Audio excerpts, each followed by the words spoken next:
This week's episode of Couch Potatoes Unite! Is sponsored by Found Penny Studio. Found Penny Studio is exclusively fulfilling our Patreon Tier 3 merchandise perk by doing what they do best, creating to celebrate everyday moments like your favorite TV series. Check out Found Penny Studio's creations at foundpennystudio.com and find Couch Potatoes Unite on Patreon at www.patreon.com/couchpotatoesunite. This episode of Couch Potatoes Unite! Is sponsored by Blue Bridge Games. For the games and gifts you won't find anywhere else, head to Grand Rapids, Michigan's friendliest local game store, Blue Bridge Games. Blue Bridge Games carries an extensive line of board games, card games, role-playing tabletop games, Magic the Gathering, and more. Stop into their storefront on East Fulton or shop with them online at bluebridgegames.com. You say you want to watch a drama. You say you want to watch a comedy. Well, you can watch it with your mama. Or you can watch it with your daddy.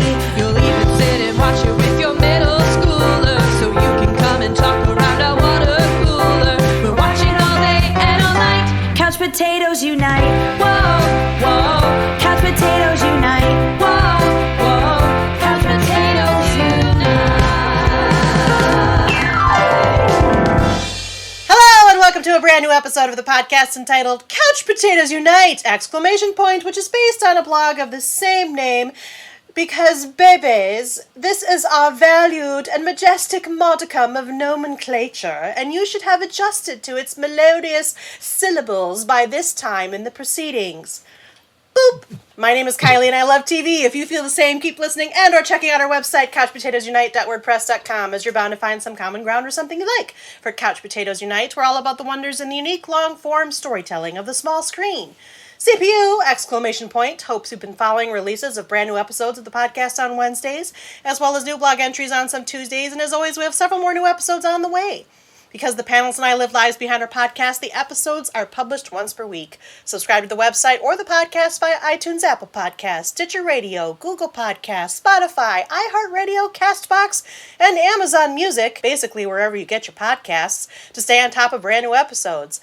Episodes already published discuss a variety of shows around the water cooler, including, but not limited to, Stranger Things, iZombie, The Good Place, Game of Thrones, American Horror Story, Grace and Frankie, Mr. Robot, Charmed, Riverdale, Outlander, and This Is Us. Plus, new episodes are in the works, including revisits for Doctor Who, 13 Reasons Why, Marvel's Agents of S.H.I.E.L.D., The 100, The Crown, Supernatural, Chilling Adventures of Sabrina. We'll be launching new panels covering Big Little Lies, The Good Doctor, Call the Midwife, The Animaniacs, Killing Eve, and Brooklyn Nine-Nine. And because we look back at shows now past, we'll travel through time and experience all sorts of identities with Quantum Leap. We'll thank the Golden Girls for being friends, we'll cry bazinga for Big Bang Theory, and we'll dive deep into the fantasy world of the magicians. By the way, did you know that CPU also from time to time goes live? We've been live from bunkers, comedy shows, Comic-Cons, and game stores. Plus, we're planning more live appearances and other cool stuff, including in these semi-quarantine times. So make sure you like or follow us at our Facebook page, our Twitter at CPU Podcast, our Instagram at Couch Potatoes Unite, or subscribe to the website, our YouTube channel, our Apple iTunes channel, our Stitcher Radio channel, or find us on Google Podcasts, Spotify, CastBox, iHeartRadio, and Amazon Music. In the meantime, if you don't hear a show in this podcast format, fellow panelists and I still write reviews, and we always seek new panelists. So if you have any interest in joining the discussion, say hello by finding us at any of those outlets I've mentioned. At the very least, stop by and leave us a thumbs up, comment, or review. We like feedback. In fact, feel free to take over our social media accounts for a day with your potentially glowing missives. Just don't attack us like the crows at the red carpet premiere of Crows 3, The Crowaning. Today we're back around the virtual water cooler to discuss Season 6 of cult favorite Canadian sitcom Schitt's Creek, which aired on cable network Pop in the United States. The final season, Season 6, aired from January 7th to April 7th, 2020, with a total of 14 episodes. Because we're covering the series' final season tonight, we will also be taking a moment to look back at the whole shebang now that all is said and done. To remind the listener, Schitt's Creek is a Canadian television sitcom created by Eugene Levy and his son Dan Levy, which initially premiered in Canada on CBC television on January 13th, 2015. The series stars Eugene Levy as Johnny Rose, a wealthy video store magnate, and Catherine Catherine O'Hara as his wife Moira, a formerly successful soap star. The family loses their fortune when their business manager fails to pay their taxes. They're forced to rebuild their lives with their sole remaining asset, a small town named Schitt's Creek, which they had bought their son as a joke birthday gift years before. The story revolves around the family's life living in 2 adjacent rooms of a rundown motel with their pampered 20-something adult children, David and Alexis, played by Dan Levy and Annie Murphy, respectively. Additional cast includes Chris Elliott, Jennifer Robertson, and Emily Hampshire. The show is based on a series of situations contrasting the once rich family and their worldly big city attitudes with sudden small-town living and the honest, down-to-earth, hard-working residents of Schitt's Creek. Our panel of small townies has experienced another changeover since our last panel recording, as one panelist departs the panel, but not the podcast, while one new panelist joins the ranks of returning panelists, Nick, Sarah, Josh, and Jordan. The panel in its newest form has convened around the water cooler to recap Season 6, but before we do, as always, I'm going to take a moment to take the panel's temperature because, after all, as we all know, sometimes a TV show can take turns for the better or the worse in our heads, or can continue its level of awesomeness or lack thereof, depending upon story evolution. As always, it should be noted that all of our panelists have watched all episodes of Schitt's Creek and may discuss sensitive plot points, comedic situations, jokes, and quotes that may have the most and best impact on a first watch. So for those of you who have not watched any of Schitt's Creek and plan to do so at some point, listen at your own risk, as there may be major spoilers. Welcome back, panel, and welcome to the new panelist. How are you? Great. Awesome. Hey. Fantastic. All right. Are you ready to talk about this sadly final season of Schitt's Creek, the comedy of the year that won a crap ton of Emmys? Absolutely. Yes, 100%. Absolutely. How could you not be with that kind of rollout, right? Okay, so what I'm going to do is gauge your reaction, if you will, less your interest, more your reaction upon watching Season 6 along the standard CPU character question, which changes with each show we do, because the final season tweaked our characters somewhat. So therefore did I in the character questions. So this is what it's going to do. I'm going to read the question. You're going to tell me how you felt about Season 6, particularly, of Schitt's Creek. And this is how it goes. Oh, by the way, if you follow our Schitt's Creek series, you know that Kylie engages in poor impressions. Okay, here's what happens. Do you think this show rocks? You love how the town is named after the mayor and that the end result of that gimmick provides the title for the show, which is so delightfully appropriate to you. Then again, you do not necessarily have a reliable internal measurement for what constitutes appropriate. Sure, the main characters can be a little grating, but you find ways to laugh at them in spite of themselves, and you just all around love the show, like Mayor Roland Shit. Do you think this show is just a hoot? You feel sorry for the main characters at times, maybe Moira a bit less, but think their hearts are in the right place. In fact, you're willing to go the distance with them no matter the pitfalls, like Jocelyn Shit. Does this show make you laugh because you recognize it for all that it is? Sure, it has moments that confuse you in all the best ways, but it's ultimately genuine, and that means the most to you. In fact, it's the show's genuineness and sincerity that drew you in hook, line, and sinker. Oh, and probably your massive love for David as well, like Patrick Brewer. Do you like this show? You think it offers some surprises, or at least it surprises you, even when you expect not to like it. Still, it proved to be a great comfort to you during hard times, and you're ultimately glad that you stuck with it, like John or Johnny Rose. Does this show make you laugh in the most ironic way? You think the main characters are kind of atrocious, but you do have a particular affection for the David character that you just can't seem to shake, as well as for the series' surrogate dad, Johnny. Plus, the family provides a certain support and comfort to you, even if you think that's kind of messed up in its own right, like Stevie Budd. Oh my God. Okay, you could never openly admit you like this show, lest it ruin the publicity for your business. But there are highlights. Stevie warms the pretend coldness of your heart, and Patrick melts it all together. At the same time, there are some glaringly huge flaws. For example, there's only one passable wedding venue within a stone's throw of the town, and it's near a pork processing farm. And you think a makeover would be in the show's best interest, like David Rose. Despite the fact that you believe you could act circles around the Rube staffing the cast of this show, and though you're appalled by the general state of the production values, you're willing to make the best of it because you're nothing if not resilient, not unlike the PR campaign for your hit Interflix release of Crows 3 The Crowaning, like Moira Rose. Sometimes the show breaks your heart because it tries so hard, maybe too hard, but you still find small ways to go with the flow and laugh at it, like Ted Mullins. You think this show meant well, but you don't really know if you understood everything that was going on most of the time. Or maybe you understood only too well and didn't find it all that funny when it came right down to it. But you watched to be supportive of your friends that watch it, even if you aren't sure that doing so yourself made you as happy as serving at and eventually owning the Café Tropicale like Twyla Sands. Or you do not vote for this show, you think it's a waste of time, and you're interested in more in Ladies' Night like Ronnie Lee, or in recovering from Gwen surprisingly and devastatingly leaving you for the town clergyman, like Bob Curry.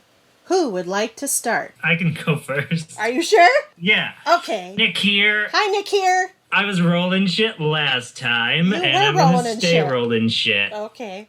Because the show is sustaining the level of enjoyment for me, and the season concludes in a really enjoyable way. It leaves every character exactly where I would have hoped without seeing exactly where it was going. So I'll stay with my least favorite character as my character choice. Fair enough. Welcome back, Nick. I'm Josh. Hi, Josh. Hey, Josh. I gotta say, in my heart, I think this show's a hoot. So last time I was Patrick, this time I'm gonna be Jocelyn. And I think just seeing the whole thing wrapped up and feeling like this is a show that you could probably put on any time and I would get some enjoyment out of. And I also, last time when I picked, I was thinking, gosh, I really love the David character. But seeing the whole of the show, I was like, I could even love Roland, just like Jocelyn. So that's who I am. I love that analysis. Welcome back, Josh. Hi, I'm Jordan. Last time I think I was Patrick, and I'm going to remain Patrick solely because it is ultimately, yes, the show's funny, but it is ultimately the show's heart and how it tugs in your heartstrings without you knowing it's tugging in your heartstrings at times. That makes me love it the most. So Patrick is who I'm going to stick with. And also, we all know that I love David and I pretty much am David. So that's also a big part of my decision-making process. And in fact, last time you included David in the description of your selected character just because, yes, Jordan is the real life David Rose.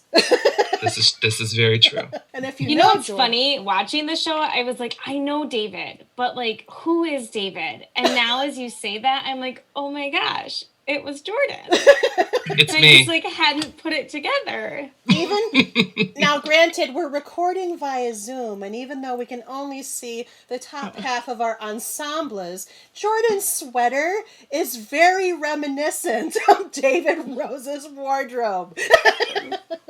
Fun fact, my setup is in my closet. It's like a cubby hole, and I'm in my closet. So if I were to like pan, you would see essentially David Rose's closet, basically. There you go. So welcome back, Jordan, or David, whoever you may be. Thank you. All right. I'm Sarah. Hi, Sarah. Hello. Hey, Sarah. I am married to Nick. That is the latest story, yes. He is married to me, so we're married. It is a contract. Yeah, it is. It's weird. I last time was Patrick. I'm going to go ahead and stay Patrick. I think Jordan summed it up. I think this show's got a lot of heart, and that's ultimately, I love the relationships of the people. I think that's kind of what I'm here for, so I'm just going to go ahead and stay Patrick. I love that Josh picked Jocelyn to Nick's Roland, like they're a couple. That was cute, guys. Aw, that warms the cockles of our hearts. Welcome back, Sarah. Thank you. And now we get to introduce our new panelist, who is new to the panel, but not to the podcast. New panelist, would you tell us your first name, just your first name, not your whole life story, yeah. And then tell us how you came to watch Schitt's Creek, what made you start watching, how'd you find out about it, what kept you watching, and then choose your character or characters that best reflects your reaction to Schitt's Creek. Excellent. Hello, I'm Jana, and Hi, Jana. I came late to the Schitt's Creek party. I have this like thing where when people are really excited about shows, I was like, yeah, that sounds like neat, and I'm not going to watch that because everyone's excited about it. And so I always like am late to like bandwagon type stuff. So I actually just watched it this last year. I think I was watching the like most recent episodes like right after they had come out. So yeah, but I think the thing that like kept me with it, and I think it says then who I am, is the heart of it, the sincerity of it. And so definitely like feeling the Patrick vibes, because it was, the first couple of seasons I think were like, I don't want to say funnier, but they were more like jokey. Like there was more jokes in them, and it was like more like about these people in the situation, like situational type comedy. And I think as it got in and you got to know them, then it really was, all about the sincerity and the genuineness of these people and their relationships and the situation that they were in. So that's what kept me with it. And yeah. And I have gone back and watched the occasional episode. I'm like, oh, I don't have anything to watch right now. I need like 20 minutes of escape of whatever. And you can hop right in and feel all the good feels from the Rose family. All right. Well, welcome to the panel, Jana, our resident other Patrick. We have a lot of Patricks selected, and I will not be different. Of course, my name is Kylie.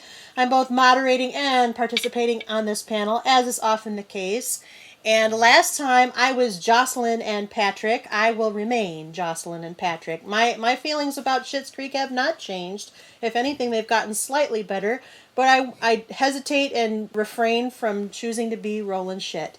So I will remain Jocelyn and I will remain Patrick, because I also agree it's the heart of the show that really, I think, ultimately attracts viewers and keeps them invested and won over Emmy voters and all that kind of stuff. So we're going to talk about the final season of Schitt's Creek, which is bittersweet to say the least, although I'm sure we'll have reactions to that. A lot of stuff happened in this final season to kind of get the characters to an end point, but an end point they reached. So tell me, what did you like best? What did you like or not like best or worst, if anything?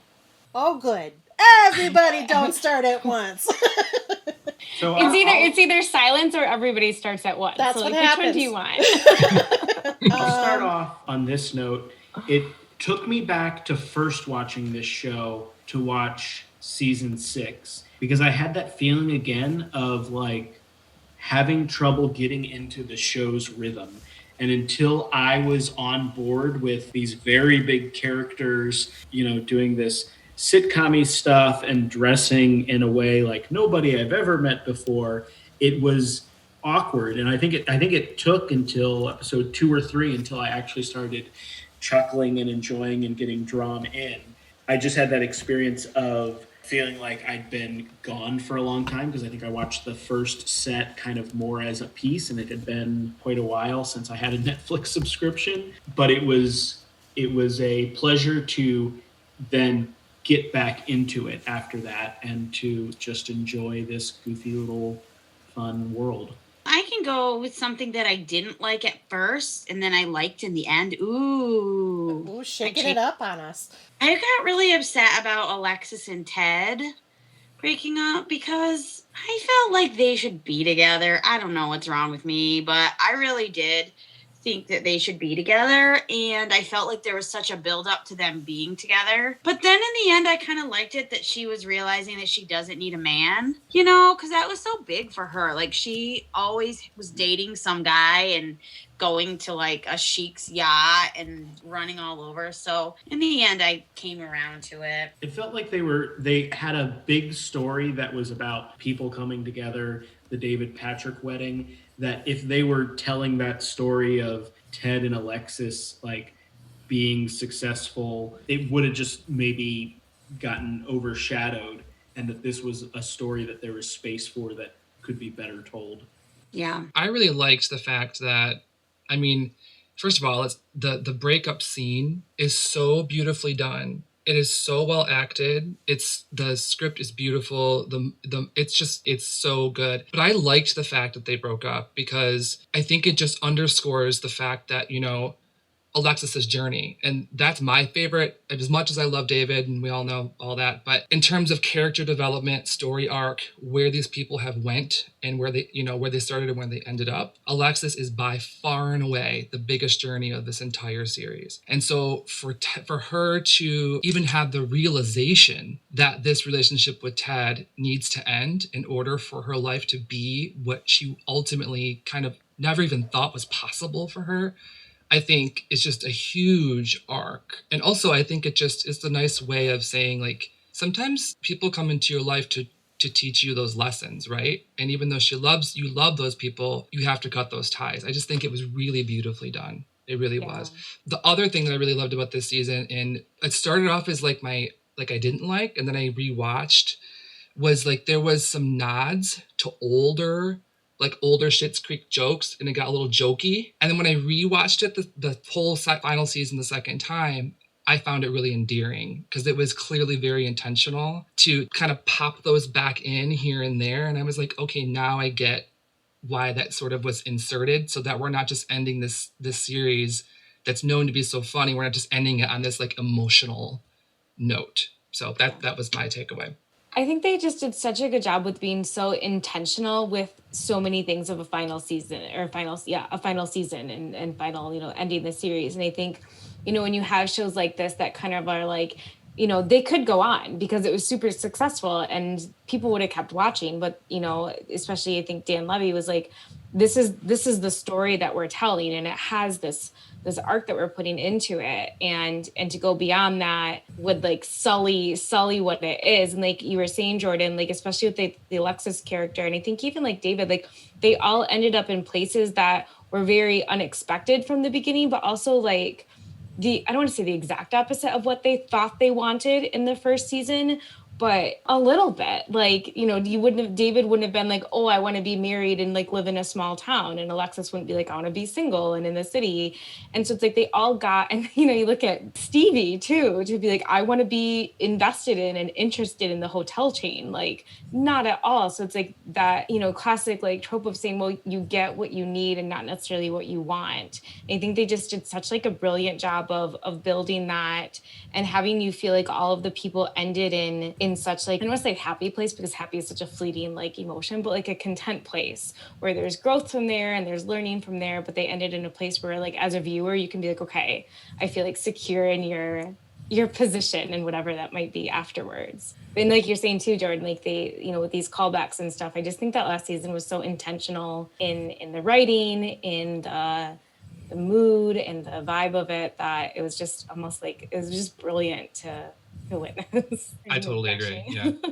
You really see a lot of the show, how much they love the characters and how much they trust the audience. Because there are, like, going back to Alexis and Ted, them ending up together could be a good enough ending for that character. Her looking for somebody different, like a different type of boyfriend, and seeing that Ted is good for her, but taking it that next step is awesome. And same thing with Moira, who doesn't have the biggest arc, but I feel like had the most difficult time actually changing. They give her the opportunity to kind of go back into her career, and she does get that back. But it takes some humility the way she has to get back there too, which was nice. She does it on her own terms too, which I think is so different than what she was like doing before. And with the crows. Right. Yeah. They gave her some really good moments with getting back into, I forget the name of the soap opera, and bringing that back. Sunset Bay, I think. Sunset Bay.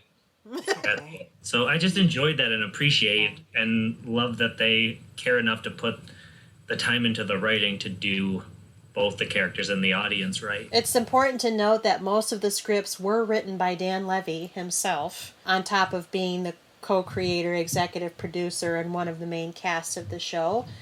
And I think that's, if you know his history at all, you know that he was like on MTV in Canada, so that was a thing.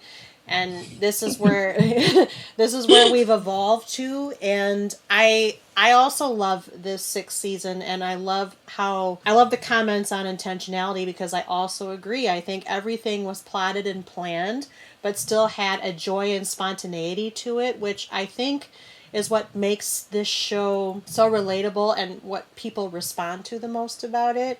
I mean, there's a lot of quirky comedies that have come out in the past 10 years specifically. You can probably name a dozen off the top of your head. This is one of the only quirky comedies to feel as fresh and new as it does, even though it's based upon a premise that we've seen before and jokes that we've seen before. There's an underlying joy and not a lot of cynicism or sarcasm that is its subtext And I think when you have that, everything else just, it plays a little bit better and a little more escapist, I think, than your normal comedy, too. The 6th season, I think, was brilliant. They didn't, and I'm getting like off, like they didn't like use like people or stereotypes of people as the comedic relief. Like obviously, like Roland was Roland, and often like, you know, but you never felt like they were making fun of him just to make fun of him. Like he was still like a whole person, and that like, you know, he and Johnny obviously had all of their things and that where they butt heads, but in the end, like, I don't know, they were still like real full people that you felt, even Roland, I felt myself rooting for at times, which I think more this than ever I was okay with Roland. Like the first 2 seasons, he was just gross. Yeah. Like please take a shower. Please take a shower. Yeah. Always talking about, it was just not okay. But I think he kind of went on a journey too, which I like.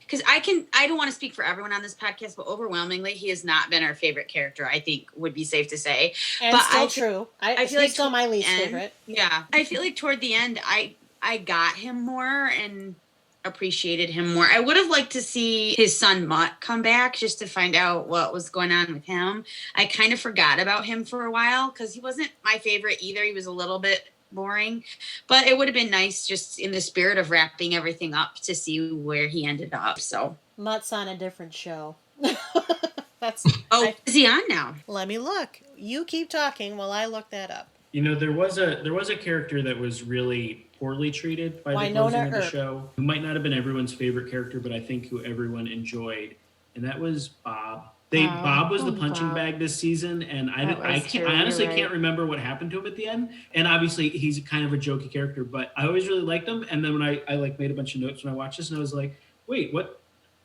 happened with Bob? They took him to the bar, and he's depressed and broke. You know, just it would have been fun if there was a crazy wrap up for Bob. You know, it could have been something really wild. Yeah, I don't think they did really wrap him up.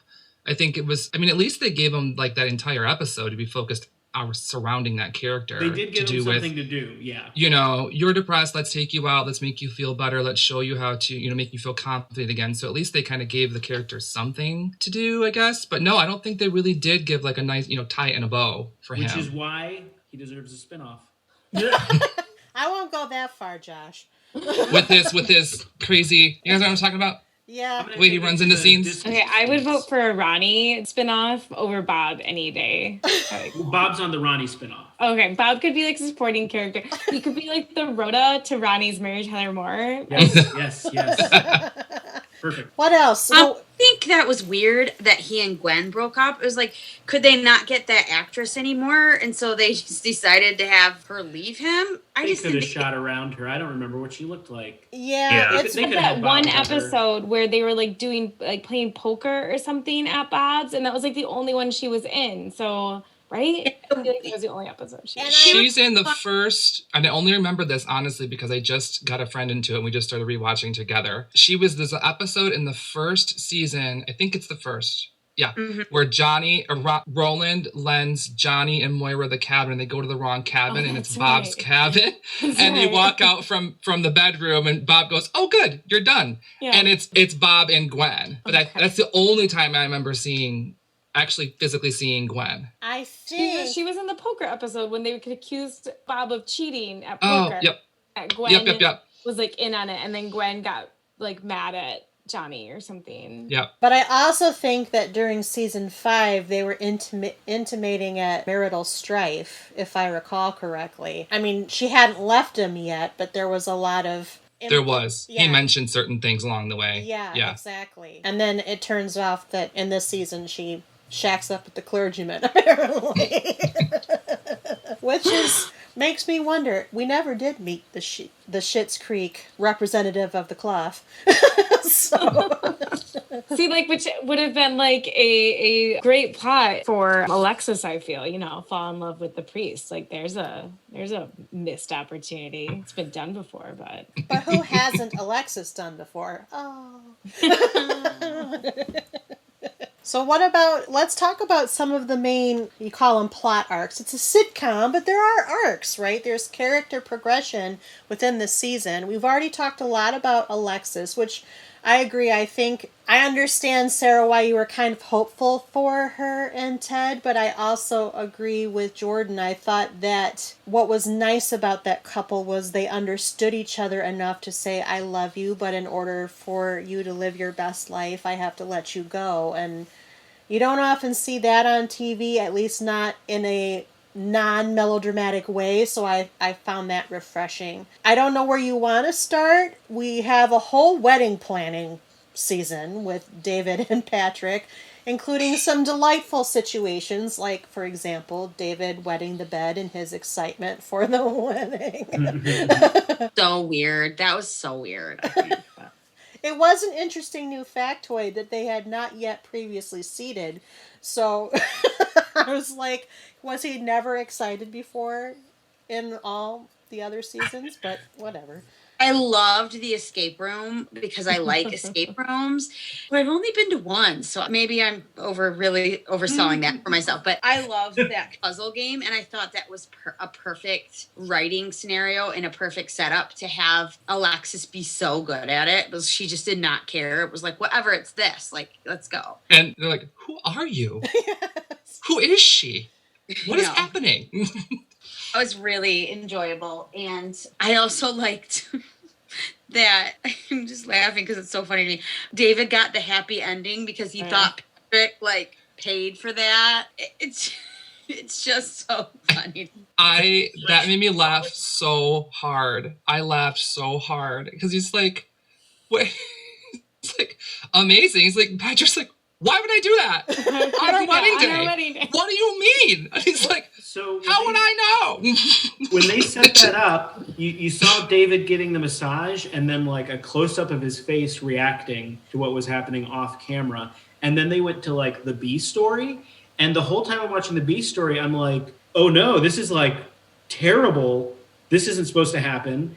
And then when it cut back, it was just frustrating and move on. I was like, well, why did I experience all that strife for? I don't know what to do with this. You were mad at the direction there. I didn't know how to feel about it. I didn't know in this world what that meant. Oh, I see. Fair enough.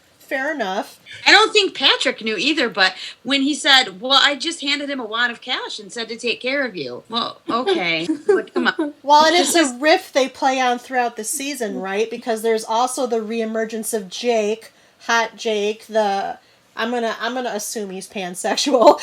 Okay. Just doesn't care, likes everybody. Oh, yeah. And the guys think that, he's coming on to them for yet another threesome. Not unlike the one we saw earlier, but this time with David and Patrick. So it's funny, though, that their relationship stands these tests of, do you want to do more than just what we've been doing? I kept getting nervous that Patrick would get mad at David and break up with him. Even with the happy ending thing, I'm like, oh no, now they're gonna fight. But Patrick is just the most understanding. And he just loved David so much. Sorry, I'm talking. Patrick is the best boyfriend ever. For whomever. Patrick is the ideal boyfriend. He was so wonderful. I mean, about it, I think David is for him, though, because, Patrick had never been with a man before. And so coming out to his family, and David was really supportive. And just, I don't know. That was that episode was intense, but in just such a wonderful way. Yeah. That was a great episode. Jordan, were you going to say something, or did Sarah take the words right out of your mouth? Well, I was going to say something. I was going to say about Patrick, just Patrick's love for David, just right down to the fact of when, even though it's funny, David wets the bed and David flips out and has a, coronary, and Patrick's like, it's really not that big. I'll just put my sheet. What do you? But then later put the rubber sheet down, which is hysterical. But he could have very easily, it could have went another, what the hell is going on? And it just is another way of showing, just how yin and yang they are. And it's showing you in a funny way, and I like that. I'll say it again. The trio of David, Patrick, and Stevie are by far my favorite part of the show. I love all of the characters, but I love the three of them Probably because tonally they're right where I am, right sense of humor. David reminds me of Jordan, whatever. All that stuff. But I just love those interplays because even when, so sometimes Patrick is freaking out in front of David or vice versa. In the meantime, Stevie's in the background making sarcastic comments and smirking and laughing at their general discomfort. I don't know, that probably says something about me. But I enjoy that three friends, and one of the, I think, best parts about the finale is that after everything is said and done, they remain together in the town. They're going to be friends for life. Numeral 4 LYFE in Schitt's Creek. Did anyone else just want to cry when Johnny was saying goodbye and he was like, I'll come visit both my children, and he meant Stevie. Oh my gosh. I was like, he loves her.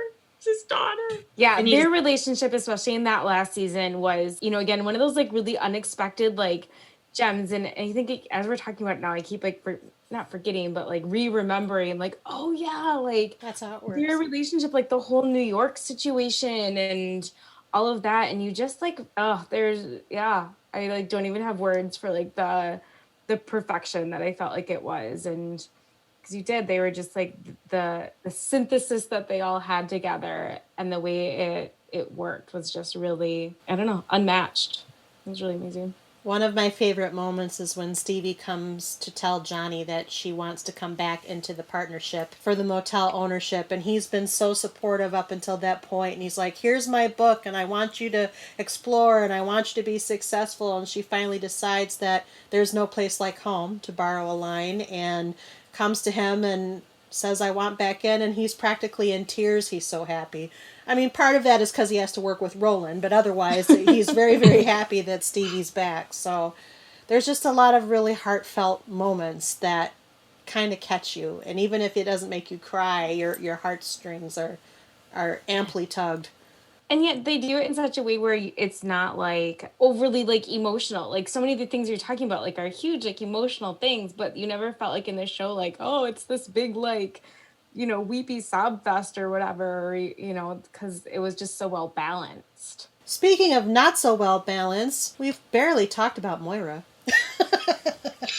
So I'm just going to say it. We predicted what was going to happen last time, remember? Remember? Which prediction were you talking about?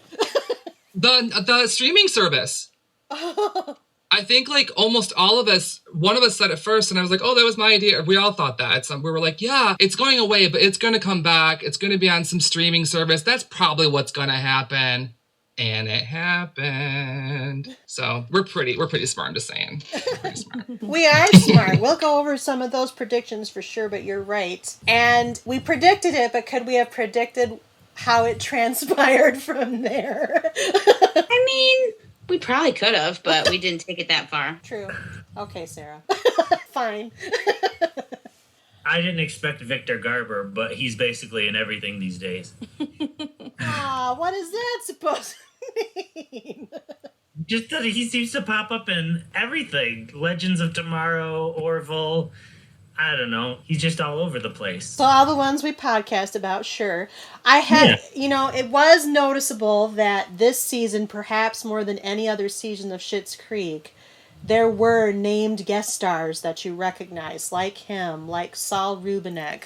Who was the other big person that we saw? This is why I do the talking point. Oh, Henry Cherney, who played that guy that Alexis dated for a hot minute on The Rebound, who was like old enough to be her grandfather, that guy. Yep.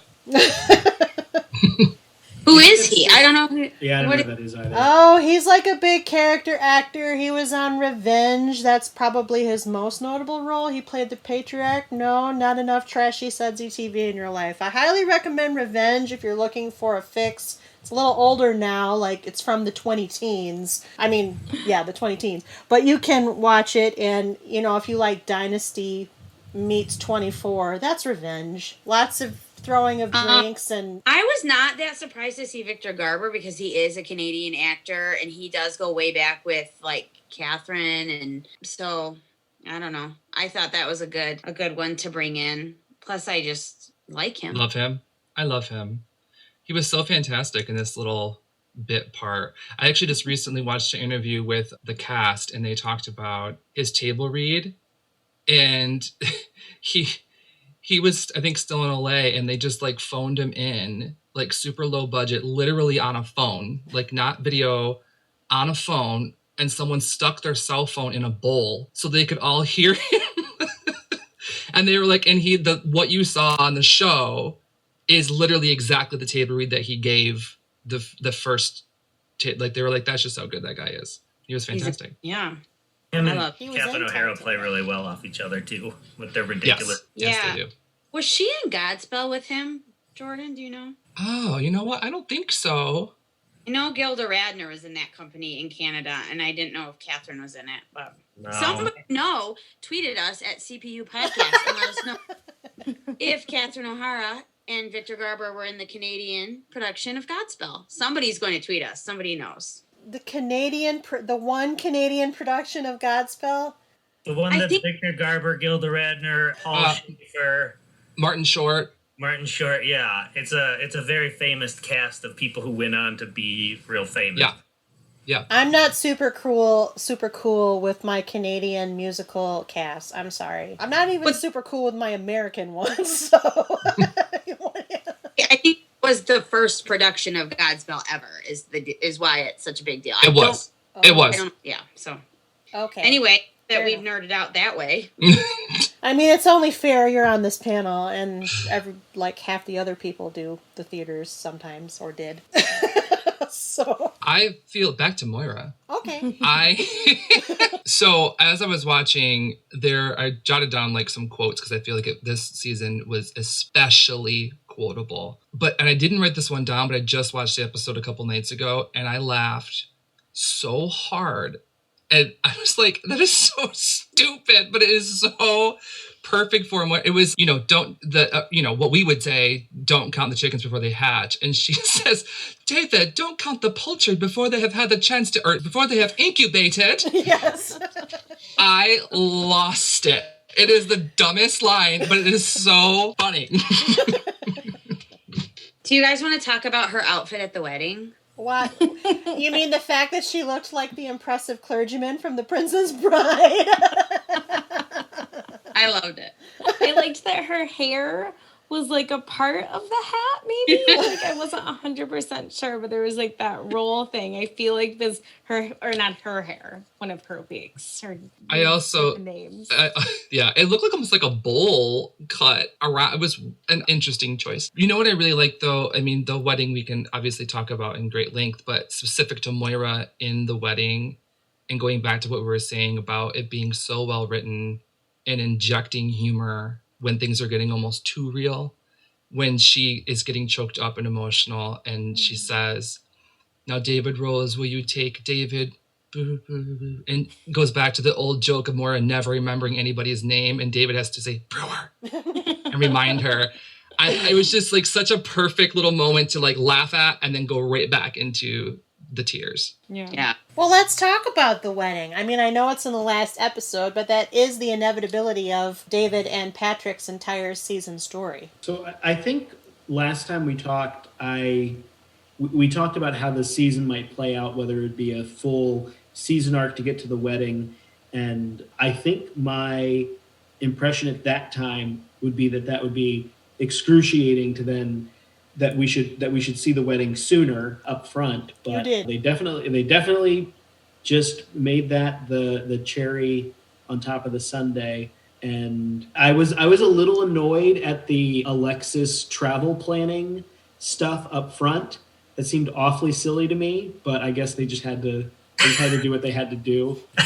You mean with her transposing dates and months and conveniently... Transposing dates and months and then not being able to get another flight, even though Ted was able to get a flight back to have a conversation for 3 hours, but they couldn't be together for a month. Josh, you're not supposed to think about it that much. Well, yeah. That is too silly. Yes, it was silly. But ultimately, I understand that structurally it was totally the right choice. It gave the season something. We got to check in on that throughout, and it gave us a logical place to land at the end. Yes, there were a lot of predictions about the wedding. Several people did identify that it would be like one of the endpoints. Everybody was hoping for a double wedding, but Alexis and Ted broke up, and there was even some talk of maybe Johnny and Moira would renew their vows. That didn't really happen. It was really all about David and Patrick. I think what we need to talk about, though, is how the perfectly planned wedding went entirely the opposite direction from everything that David wanted by the end. But then, ended up being kind of perfect. I feel like that was probably really relatable to a lot of people wedding planning in 2020 and probably felt like very like timely without the foresight of like knowing that that's how it was going to be. So props to them for maybe helping some folks realize that even the best laid plans and the most perfect weddings can make do, and it's the wedding and the marriage that matters. Yeah, I think it all came down to they chose a pizza oven over a tent. Was that the thing that killed it? Yes, an outdoor wood fire pizza oven. Which, I mean, like, I can't blame them. Like, really good wood fired pizza is worth it. It was probably cheaper than the brisket they were trying. Wasn't it brisket? Yeah. The wedding, I mean, I think, Jana, I didn't even think of it that way before, but that's actually a really good point. It is very relatable. But also, I think it's just really, it was another one of those moments where it just illustrated how much these people in this town all care for one another. And at the end of the day, they all rallied together to make this day happen. All of their closest friends in this town came together and pulled from everything they could possibly do. That to me was like the sweetest part of it, which it takes a village sort of kind of vibe to it and lifting one another up. I also just really, I don't want to get like too like maudlin about it, but I really do want to just underscore the fact that like as a queer person, I can't be said enough how important the way the show was written, how important the way the queer characters are represented, and how important the way they've never been mistreated. I think it's important to note that. And it's especially with this, it's a wedding, it's a same-sex marriage. Oh, God forbid, it's not a thing. And it never has been a thing in Schitt's Creek. And then on top of that, everyone rallying together just to make their day special without ever having to question that it's two men standing there. It's so special. And I think that, I wish something like this existed when I was younger. That's not something we don't see this on TV typically. We usually see violence. We usually see a stereotype. We see it being made a big deal when it shouldn't be made a big deal. And it should just be normalized. So I just kind of had to say that piece because it's really important to me. And it's a huge reason why I love this show. But then one quote from the wedding that grabbed me, and it had nothing to do with David and Patrick. It had to do with David and Alexis. When they're standing there and she's fussing about, and they're like ready to walk down the aisle and the whole thing, and they're talking, and he says to her, "For what it's worth," it's something like, "I'm endlessly impressed by you." And that simple little line I just thought was so beautiful and just showed how far, if you think back to like season 1, like, no, you're going to get murdered first. No, you're going to get murdered first. And then just at each other's throats. And then you see this final episode with her walking her brother down the aisle. I just think it was really, really beautiful. Yeah, I agree. I think their relationship is so special. And they kind of had a moment a couple seasons back where he said to her, like, "No, I didn't know you were okay. Like, you were kidnapped in a trunk and I didn't know you were okay. So that was hard for me." And then to now come, like, she realized he cared about her, and now he's seeing that coming from her. And I thought that was really special. I don't know. I thought I probably cried during that. I cried many times during this season, I'm not going to lie. Yeah. It's also a perfect ending point because I think bookending the premiere, which is when they do go visit the wedding venue next to the pork processing farm, and all she talks about is leaving. And I think this is kind of the first bookend to this other bookend that you're speaking of, when he's basically saying, all you keep talking about is leaving. Like, you don't care about this, and if you're going to leave. And I think the evolution from first episode to last episode is everything about their relationship and more, really. It's not super articulate, but I love the fact that these two siblings find that equilibrium by the end and true love for each other. They really care about each other and want to make sure that they're all right. See, like, that's another thing I feel like this show, I just keep going back to, like, all the things the show did so well. Like, you know, so often with, like, especially, you know, comedies like this that are, you know, it's, you know, what, it's a half hour, whatever, you know, focus on, you know, you look at Friends or Happy Endings or whatever, like these little half hour comedies, and they focus on, like, one type of relationship or maybe two, because you get, like, people that are in, you know, romantic relationships, but it's mostly like about like friend relationships. And this show like just went so much beyond that into the exploration of, you know, sibling relationships, like a married couple, and, you know, how they're, you know, looking at Johnny and Moira, like their relationship was so interesting and what that looks like. And there's with their grown kids, and then the new relationships of Patrick and David. And so it was like, you know, diving into like each of those types of relationships. And you would think, like, how can you do all of that in this short time period and do it well? But they did. I don't know how, but they did it really well. And so I think, you know, too, there was so many ways to relate to these characters. And if you're like, well, I can relate to this person because of my life stage or my life choices or whatever it may be, or where I'm at. And, you know, I had where, you know, many times I was, you know, not in Alexis, I haven't been kidnapped on a yacht or anything like that. But like that floundering of like, what am I going to do? Like, what am I good at? What do I want to be? So I think there was just so many ways that people could relate to different characters and to the relationships then those characters had and kind of who was in their you know, universe. So if you want to get lost down a really deep YouTube rabbit hole, find all of the interviews that the cast did with appreciative celebrities who also love Schitt's Creek. I mean, of course, the popularity has ballooned over the last couple of years, but just there's lots of name actors that were happy to do interviews with the four main cast, either as themselves or as some sort of off parody of their character. And one particularly enjoyable one is when Mariah Carey kind of bombs an interview because, of course, Patrick sings a little excerpt of Always Be My Baby in his vows to David, and which made me cry. Yes, okay. In real life, as in the fictional character, Dan Levy and his character David both love Mariah Carey very, very much. It was a whole thing because he tweeted about, I follow them all on whoever's on social media, I follow them. Essentially, she pops in for a surprise guest appearance. And also tweeted when she found out that was part of the show and part of the finale, was elated, and he was elated to know that she watched it. So if you like some good feels and some mutual celebrity bonding, and you're kind of that person like me, find that stuff. Get lost down the rabbit hole. Can't go wrong with a Schitt's Creek rabbit hole, by the way. Also, there's tons of bloopers. Please enjoy. It's true. That one's really good. That one's, I think they were doing like a Zoom cast reunion as their characters for some, like for a charity or something. Maybe COVID relief even. Yeah. What is extra good about it is the commitment to character, because obviously Noah and Dan Levy are not in the same house, you know, right? But as the characters, David says like, Patrick, why are you not just sitting with me here in the bedroom? Where are you?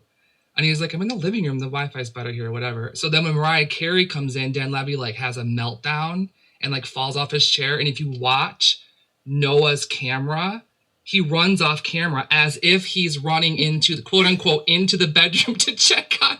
I was like, you're doing it.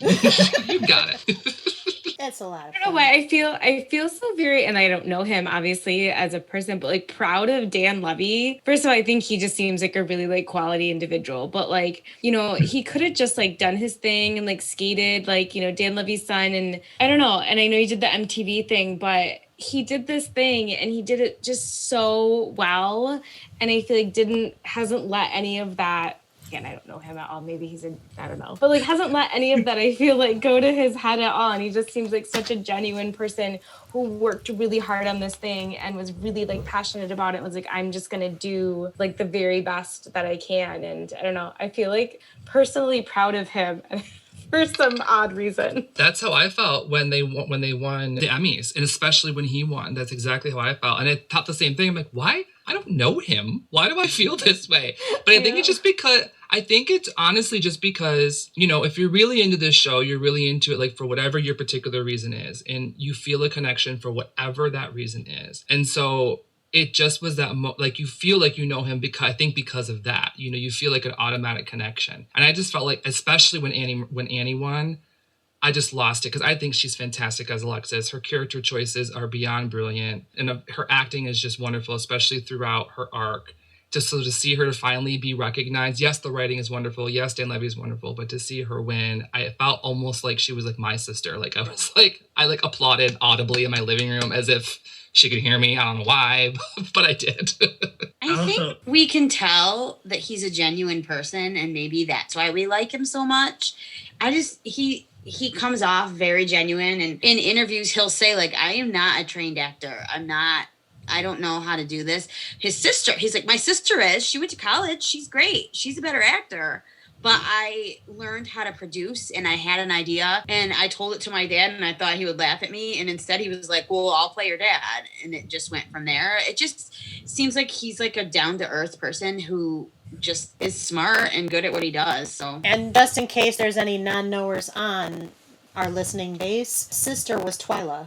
Mm-hmm. Dan's sister, Sarah Levy. I love that they did it as a family. That too just like gives me like all like the warm fuzzies and like my insides. Like when I go to work with my dad and my sister, you know, my dad and my brother. Like I don't know. I just think that's the most adorable Canadian thing ever, and I love it. I guess they tell Eugene to go away because he would stand off camera while the two of them were acting and like mouth the words along, and Dan had to be like, Dad, you can't do that. Like we can't focus. It's so cute. Speaking of Twyla, what do we all think about her discovering that she's magically like a millionaire and never told anybody? I thought she should give the money for the dresses to Alexis at that point, and like, here's money for the dresses. Like, you thought it was weird, Nick? A little bit. It kind of seemed out of nowhere, and I think. Well, can I argue for it? Because I think it was actually thematic. Because what is the premise of the show? Oh, they had all this money. It didn't make them happy. It got all taken away from them. They went here in this new place. They learned something. Someone from this place got a bunch of money, realized that wasn't going to make them happy, and just kind of did their thing and was a pleasant person. I'm sorry, I cut you off immediately, Nick. I apologize. That was great, John. When it happened, it felt a little weird, and I was like, oh, is this a misstep? But I did enjoy it. But there were moments I just felt like a cop-out for that character while it was happening until it kind of went through the story. But everything you said makes it make a lot of sense. The other thing is, if I was a server and I had to deal with these characters who are delightful but probably challenging at time, one thing that would make me feel better about it is knowing that I had, what was it, $46 million in the bank. Yes. That actually did help explain some things. Speaking of Twilight, I guess if we think about like any wishes for the show that like didn't happen, I wish we would have learned. We sort of learned bits and pieces about Twyla, about her random weird, family and some dark past in her family. But I kind of wish we would have explored that a little bit and just given her a little more to do. She's a sweet character. She's adorable, but it kind of would have been fun to see kind of a little bit of that play out. And we think I thought her past was just a joke basket, and it was just there's so many things behind this door. And sometimes we'll let one out, and you'll be surprised or delighted by what comes out of there. And we will never run out of things that happen to Twyla that she will bring up casually. And for me, maybe there was no reasonable explanation that would have been better than that. Yeah, that's true. I did always think, and it was because I knew the actual relationship of the actors, that I wanted her to have more of that familial relationship that Stevie had with the Roses. And she kind of gets there, but it's still, like, on the outskirts. She's not one of the main cast. Like, each of the Roses has, like, Roland, Jocelyn, Patrick, and Stevie. I guess Ted, too. Twyla was, like, a little farther off. She was in between your Bobs and your really ancillary characters that were funny. I would have liked her more closer to the main cast. Yeah, agreed. One thing I'd like to say about the Emmys that felt awesome was Catherine O'Hara and Eugene Levy are like these icons, at least, I don't know, for me, from a comedy standpoint, and they really haven't, obviously they've had a long, awesome, amazing career, but they haven't had that, like, award recognition, and that this show was kind of that cherry on the top there for them. Not that they better make more movies and stuff, but, the mockumentaries are hilarious, and I love them, and those two in them are so good. But they're these cult things, and it's so nice that they're a part of something that's really popular and getting, like, critical acclaim as well. Yeah, and I agree. I dig into those Christopher Guest movies saying, oh, look, can you believe who's in here? And then find that they like it for this other thing as well. Yeah. Like, I was like scrolling, you know, on like my Facebook feed and stuff, and it's like things that Catherine O'Hara and Eugene Levy did before Schitt's Creek, and it's like, did you know they were in Beetlejuice? I'm like, yeah, I did know that she was in there. You know, from all of these millennials now who like did it, I don't know. Right, I saw that too. It's like, I was today years old when I learned that Catherine O'Hara was a mom. I'm like, what? No, I've always known that. Yeah, and it's crazy because Home Alone is one of those movies that a lot of people watch every year, so you should know who Catherine O'Hara is. Right, that's a bare minimum. Like, at the very, very least, that's the part of her career you should know. Yeah. And say what you will about the American Pie franchise, I'm just glad Eugene Levy, more people might recognize him for this than that. Well, that was the thing, too, like, because I knew him from, like, all the Christopher Guest stuff, and when I saw it, they're like, you know, the dad from American Pie, I was like, oh, yeah, I guess he was in that, like, but... Right. Never mind the mighty wind and right. You guys, he's in Splash. Do you guys? It's been a long time since I've seen Splash. Oh, He is in Splash. Yeah, I always remembered him from that because I thought he was so weird in that. You know, well, he was supposed to be, but But he's also the dad fish in Finding Dory, and they were able to animate his eyebrows as a fish, which I just think is genius, like all around. So. Okay, so not that I don't mind kibitzing about their external careers, but let's get back to Schitt's Creek. Let's go over some of our predictions from last time. Jan, I don't mean to leave you out of the conversation, but we did make a lot of predictions the last time. We already talked about the wedding, and we talked about the Crows movie. I know you all wanted to see maybe a full-blown feature-length Crows, but we did get a somewhat... Yes. What did you think of the snippet of the Crows that you saw? Sorry, go ahead. No, go ahead. I couldn't tell if we were supposed to be making fun of it or if in the world it was supposed to be good and successful. Because it kind of has always been played as like, this is insane. But like, was it somehow insane in that right way where it scratched an itch? Like a Sharknado. There you go. That's exactly what I think it was supposed to be. Okay. Yeah, because for some reason people, I mean, not me, no judgment, but not me, people really like, I mean, that has a big following, Sharknado, and Sharknado 2 and 3 and however many of those movies there are. So I think that's kind of what the spoof was, like that sort of weird obsession we have with things that are so bad they're good. You know what I mean? That's what I got from it. I mean, it was, the trailer though was exactly what or the snippet that they showed is exactly what I wanted it to be.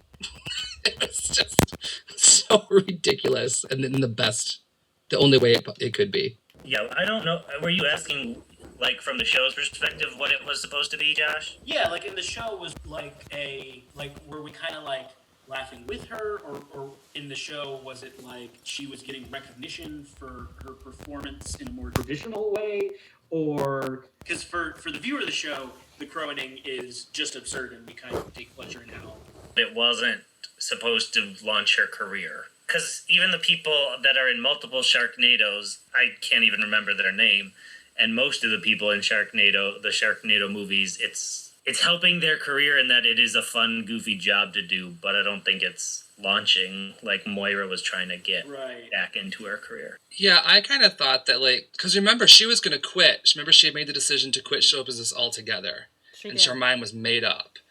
But as soon as she heard it was being picked up, it reignited. So, like, I think everybody, I mean, Jocelyn thought it was terrible. You can clearly tell, like, other people clearly thought it was bad. But they could see that for Moira, her whole character starting off was depressed because all her friends left her and now her acting career is over and the business has spat her out and blah, blah, blah, blah, blah. So I think for her, maybe she does know it's not the greatest, but I think it's like, this is my way back in. Like, people are saying my name now.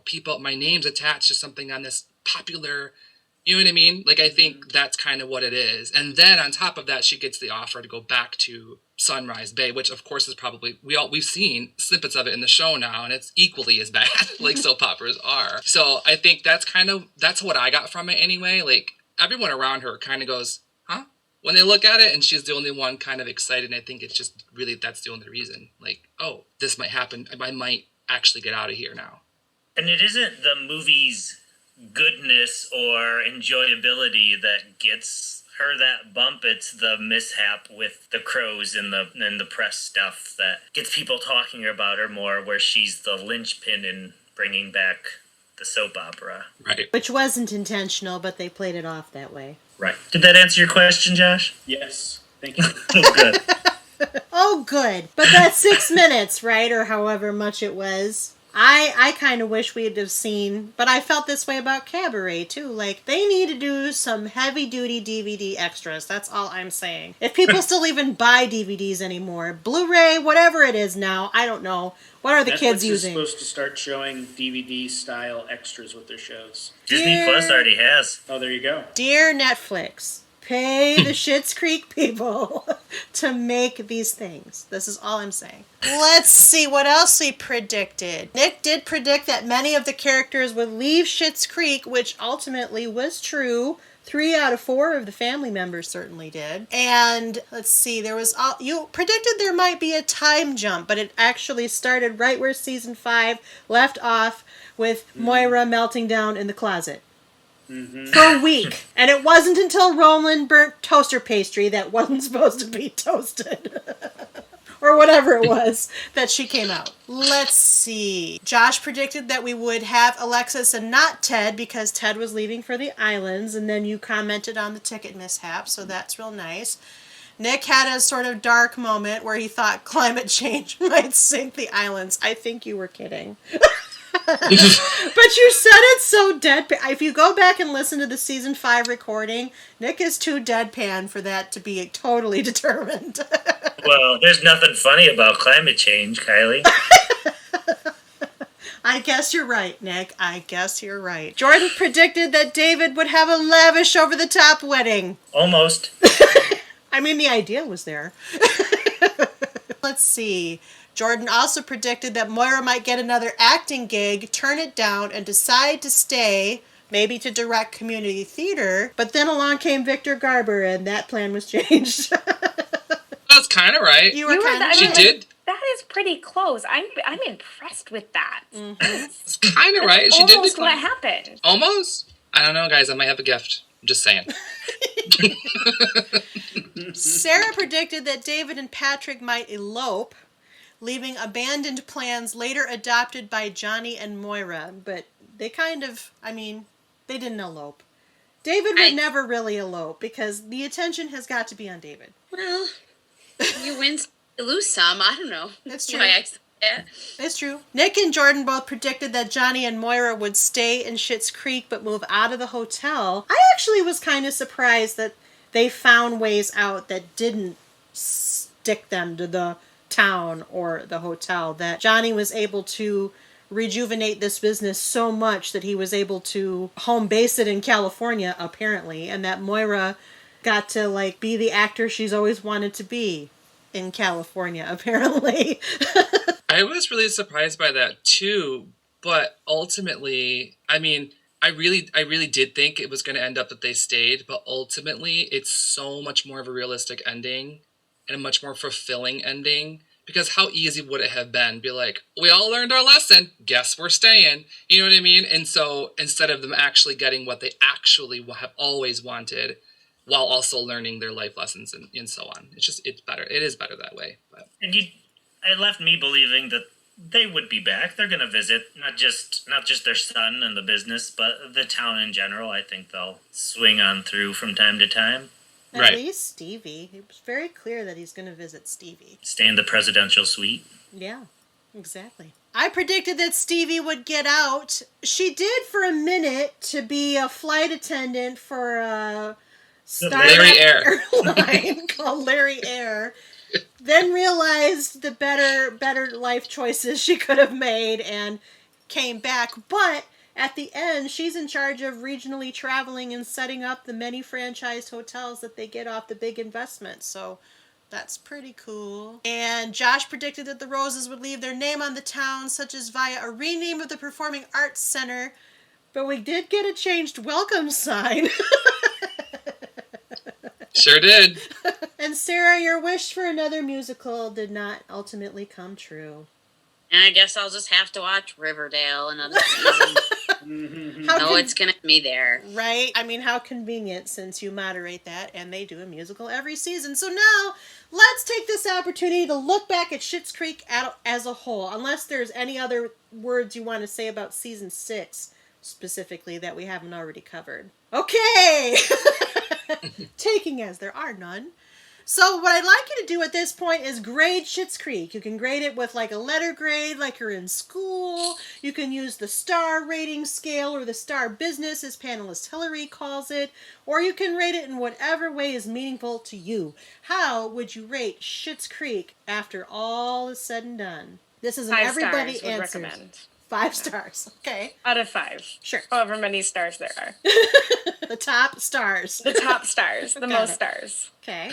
I'm going to second that with no surprise there. And it's many reasons, but ultimately it's the writing. It just comes down to how well written it is, the characters' journeys, and the heart of this show. It's not just funny, and that's what I think is the best part of it all. Yeah, I'll agree with that. I do think that the acting with the writing just throws it right over the edge. I literally don't think Catherine O'Hara or anyone other than Catherine O'Hara could have done the balance of Moira and the absurdity and still bringing those heart moments, and you're still there for it without being, at least for me, I can't picture anyone. And then, yeah, so I definitely agree, and I definitely think the casting is so well done for this as well, including all the Canadians that don't have huge parts that just make it feel nice and quaint and just like this is a place you might want to stay. I don't want to run into the mayor, but... So we're at 5 stars, 5 stars, 5 stars? Yeah, I said 15 stars. there isn't anything I could want to change about it, and I really think it's one of those shows that I will put in my repertoire of watching over and over, like The Office, Friends, Always Sunny. It's just a happy show for me. Well, we can't all give it 5 stars, so I'm going to give it an A. Okay. How many pluses? No pluses, just an A. And the reason why I think it's an A show is because I think it's a show that finds a way to really be for lots of different people without being a show that feels like it's nothing because it's so broad, because it's trying to be for everyone. I also wouldn't give it 5 stars, but that's not because I don't think it ultimately deserves it. So when I'm thinking about Schitt's Creek, first of all, it takes a little bit to get into it, I think. I remember thinking that, and I've tried to recommend this to people, and I get that reaction a lot from the people that I say watch Schitt's Creek. It's like, give it 3 to 6 episodes, and suddenly it will settle, and you'll be like, and you'll laugh at all the jokes, and then you'll want to go back and look at the jokes. I don't think the humor is for everybody, but for whom it is and for whom it's directed, which is the broadest base, as Josh said, I think it's excellent. This is a rare diamond in the rough comedy, so I would be like 4 3/4 stars. I would be like an A as well. I also was given crap when I said it was an A and not an A+ on the internets. People are like, no, it's an A+. I gave it an A+. And I was like, an A is still a good grade, guys. You know what? To piggyback on that real quick, I have a friend as well who I tried to get into it, and she's like, I just don't like them. I just don't. And she's only watched like 2 or 3 episodes, right? If that. And so this is what I said, and this is what I like my reaction, because for me personally, that's not how I reacted at all. Like, at all. I was in it literally from the first second of the show. But what I said was, okay, well, think of it this way. How would you be if the rug was ripped out from underneath you? If everything you had, everything you knew was suddenly gone and you were spat out into a world you've never known, would you be a nice person? Probably not, right? So, like, that's how I think of it and how I try to explain it, because for me, again, it all goes back to writing. There's a natural progression of these people. If they all started out being extremely likable, overtly likable, then it would be really unbelievable and really absurd. But because they're kind of not the best people in almost the entire first season and arguably half of the second, it makes so much more sense that way. And then we have so much further to go with them rather than it just being on one, and being static in one note. And that would be incredibly boring. And it wouldn't be what it is for 6 seasons. And it's I not... don't think that they're not likable works in a post-Seinfeld TV universe. That's not... For comedies, lots of comedies that are strong and smart and beloved and have big audiences are not based on likable characters. So agreed. Boo to your friend. Boo. Agreed. I was Sorry, Nick. I was just going to add to that because Sarah mentioned Friends and The Office as rewatchable things, happy shows. But if you think about it, now you know how devoted to Friends I am. None of those 6 people are all that likable when you first meet them. It's just how they work. They need to get to work. Yeah, they just drink coffee all the time. For example, or on The Office, with the possible exception of Jim and Pam, really, how many of those characters are, like, instantly likable? Come on. I'll begrudgingly defend the people who 2 or 3 episodes. It does take some getting into, but this type of format, you are pretty safe to assume that if you don't like these characters, you shouldn't keep watching because they're not going to grow. Because that's what this type of show, that's the formula. But they do grow and change, and that's why it's such a good show. And it gets funnier through that growth. So you should probably watch 4 or 5 episodes before you decide if you don't like it or not. I recommend 6. That's my standard stock answer. So if I hear I've watched 2 or 3, I say, nope, watch 6. Watch the first half of the first season and then report back to me and see where we are. And there's such short episodes, like you can commit to that. Like For that's sure. not a huge commitment someone needs to make. You can give it 6 episodes. Exactly. You can watch Bridgerton in like 2 days. You can get 6 episodes of Schitt's Creek in before you make a judgment. Shoot, Bridgerton is like hours, whereas 6 episodes of Schitt's Creek is 2 hours because they're 20 episodes piece. So, yes. I think we're saying we recommend it because our ratings are high. Of course, I'll ask that again.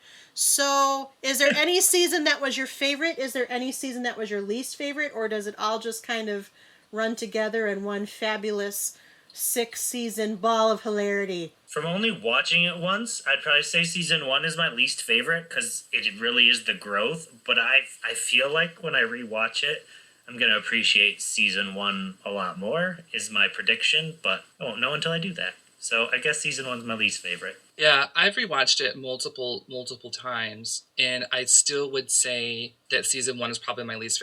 I love it, but I still think it is my least out of all of them, and it's just simply because of the fact that, like any show, it isn't quite on its feet entirely. I mean, it's great, but it's not what it ultimately becomes, like any great piece. So that's the only reason why. Favorite, now that we have season 6, it's season 6. Yeah. It's so well written. It's so well done. Everything is so intentional. We get, I think, what we all wanted out of each and every character, that it's hard. It would be really difficult for me not to pick that as my favorite season. I'm the same way. Season 6 is my favorite. Season 1 is my least favorite. Pretty much everything Jordan just said. Sarah's nodding. I can't really delineate between like 3, 4, and 5 in my brain right now. I have watched it a couple times through, but I really liked season 5, and season 6 is my favorite, but season 5 is a close second for me. I really liked some of the things they were doing last season as well. Probably season 1 is my least favorite, but I think that I could almost say that with almost every single series that I like. It just takes a while for them to get really good, I think. Agreed. Well, I only watched this season for the first time in the last week, and I watched all of the rest of it quite a while ago, and I watched it a couple times.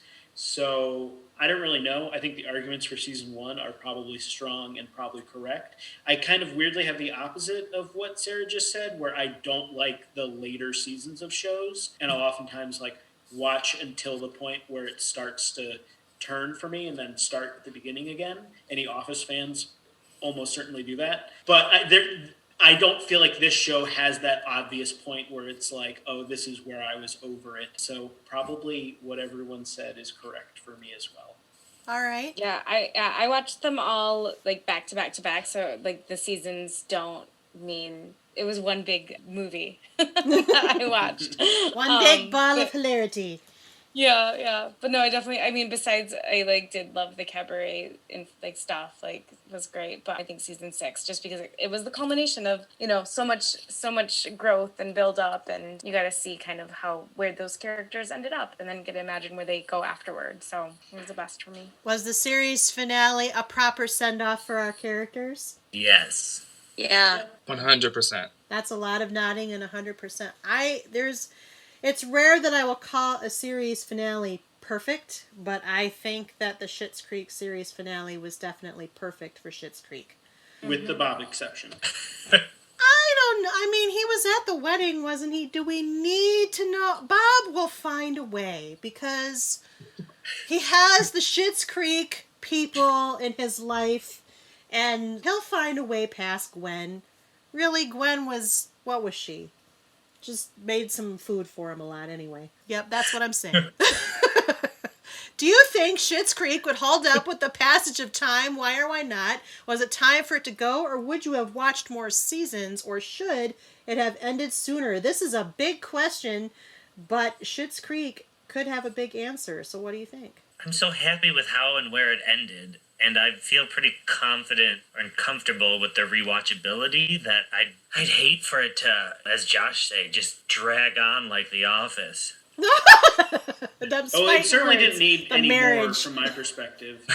Did folks watch the Netflix kind of like 50-minute documentary thing that they did? I did. Did I cry the whole time? Yes. Yeah, they talked about two things I thought were interesting. They were like, we kind of had the feeling like we could just keep making this show for a while and like people would be fine with that and we would have work, etc. And I don't tend to like things to go on so long, and I was like, did they need to make this? Were they milking a wedding for a whole season of a show? And so it did kind of make me feel like it was probably the right thing for the audience of the show to make this season, and it was probably the right thing for the show to stop now. If they had decided to do 3 more seasons and we were recording this 3 years from now, I probably would not be a Jocelyn. Fair enough. I agree. And when it was announced that it was going to be the final season for season 6, my heart ached a little bit. But it didn't take me long to realize that this really is the best way for it to go. Because like everyone just said, I think we've all been seeing shows that we were a huge fan of that went way too long, and it starts to get absurd, or it just takes such a turn that it almost isn't the same recognizable show anymore. So what else could they have possibly done, right? It was the right time for it. And it's great that they realized that and, wrapped it up nicely. In terms of rewatchability, I actually was just watching an interview with the thing they did for, I don't quite know what it was. It was an Actors Fund something. Jennifer Gardner was the moderator. And she said something that was interesting that it didn't even cross my mind, which was quarantine and Corona and how these people are forced to be on top of one another. Yes, they can go outside, but they're basically it's a forced way of getting to know your family. And these are parents and children who really didn't even know each other, honestly, into adulthood. And this situation is causing them to actually bond and to actually learn from one another. And that's a layer I didn't even think about, which is interesting. And we're going to be dealing with what we're dealing with for quite a while. So I think that actually adds to the rewatchability. When new people get into the show, that's a layer that they could recognize, like, oh my, seeing that, and they could recognize that in their own lives. And it's just flat out funny and it's feel good. So I think any show that's flat out funny and feel good is rewatchable. If it's done well, it's written well, and it's acted well, you're going to want to go back and watch it. I agree. I think this is like a Friends. I mean, I think, and by that, what I mean is, it's an ensemble comedy that even though it has its place and time, and it's set in that place and time, the fact that the relationships are so well nurtured and so well formed and evolve so well over the course of several seasons, even though it's set in 2000 whatever, it doesn't matter when you revisit the show. You're still going to find that element of relatability, just like a bunch of younger people are finding Friends, and that's now 25 to 15 years old, depending upon where you find the series. I think Schitt's Creek will be like that. Has it enjoyed the same mainstream popularity? Maybe not until this year, but I think more and more people will discover it, especially because it's been so well popularized now over the past couple of seasons, and I think they'll find just as many laughs as those who've been with it since the beginning have. And I don't know if there's a better testament to a sitcom, actually, but that's kind of really what you're going for. And it did end at the perfect time. I think they made a very smart decision, and actually sticking to it makes me respect it that much more. Especially in an era where people are rebooting and reunions and revisits all the time.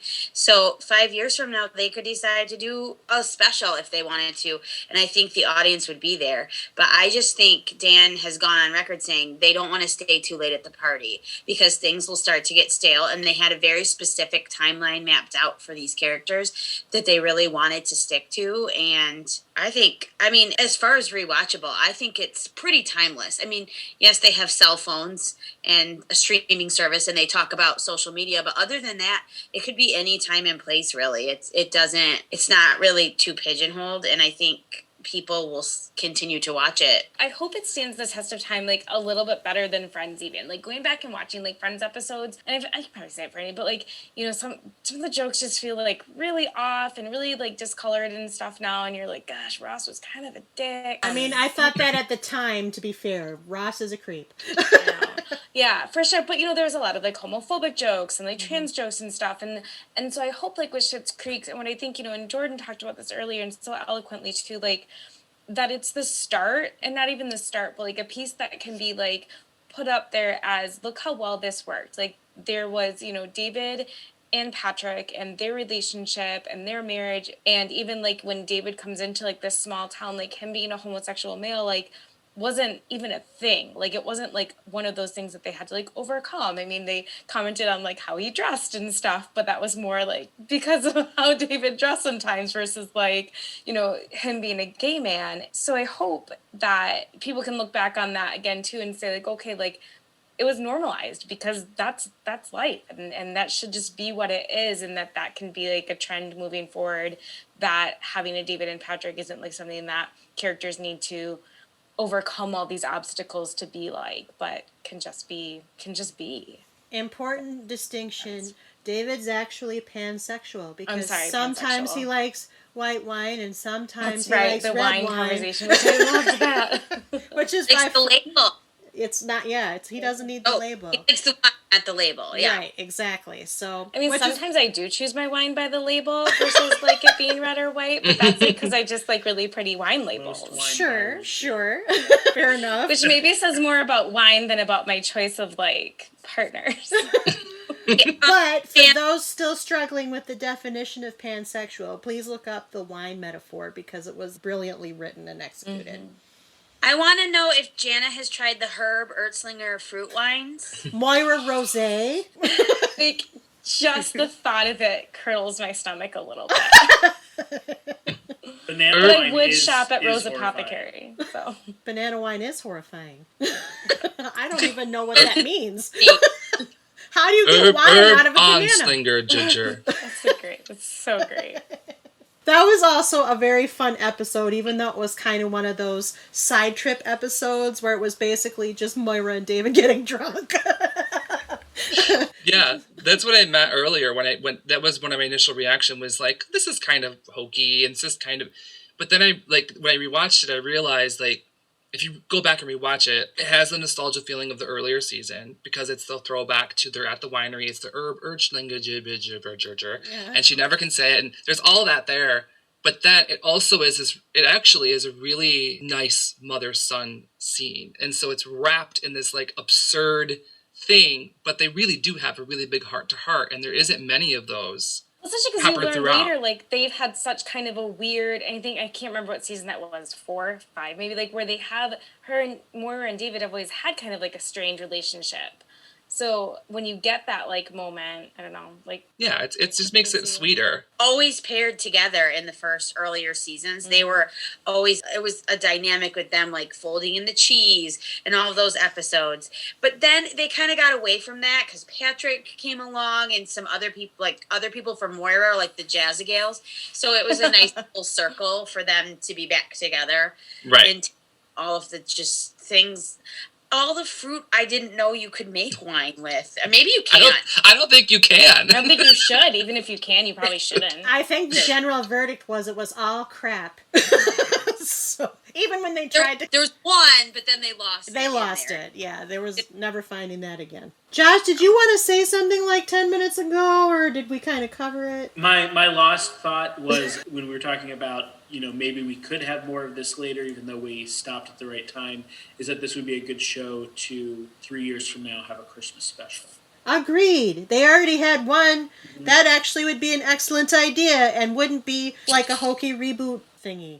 So yes, agreed. And it could be at David and Patrick's adorable little house because, it'd be look super cute at Christmas time. We can call it What About Bob?